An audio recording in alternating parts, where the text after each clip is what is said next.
Alright guys, so I'm continuing on with talking about newsletters. Now you know you need to send a newsletter out to your customers, and you know it needs to be consistent, all that jazz. Couple things to consider. That was supposed to be a couple things. Couple things to consider. Number one, you have different people in your customer base, right? So if you're not taking time to really segment and understand who your customers are, then in sending just one blanket newsletter out, then you're missing the mark. It's important to really understand who your customers are, because some of your customers may be frequent buyers, may be frequent customers on a particular product or service. So you want to send information that's going to be interesting to them, beneficial to them. You may have other people that have different needs in your database. So segmenting your list and sending out different newsletters and different e-blasts to different people will make a big difference. And again, it's not all about promotion. It's a little bit about education, some promotion, and also some entertainment. If you make your newsletter something entertaining that people enjoy to read and enjoy to get, then you're going to see much more of an open rate, much more of a click-through rate, and you're going to get better results overall. Does that make sense? All right.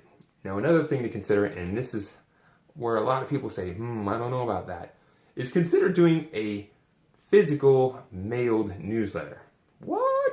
A physical mailed newsletter? Why would you do that when we have technology that you can easily just email to people? Well, here's the thing. It could be costly, but it also could be a great investment. If you send just the email, you can see email open rates are very small, right? A good percentage is in the teens or the 20s. And they're only continuing to get worse because more and more people are emailing, more and more people are getting so much email they don't even have time to open it anymore, right? Once upon a time, decades ago, there used to be this thing called AOL. And when people would get an email, this little chime would come on. Boing, you've got mail. And people would be so excited, ooh, I've got email. Does that even happen anymore? No. People are not looking for emails. They get irritated by them. So, unless your email is interesting or providing great value, chances are they're not going to be doing a lot. But consider the physical email. When you give something, put it in someone's hands, and you really take time to craft it and provide value, make it entertaining, and have a call to action, right? And that can be very powerful because it's actually getting it in someone's hands.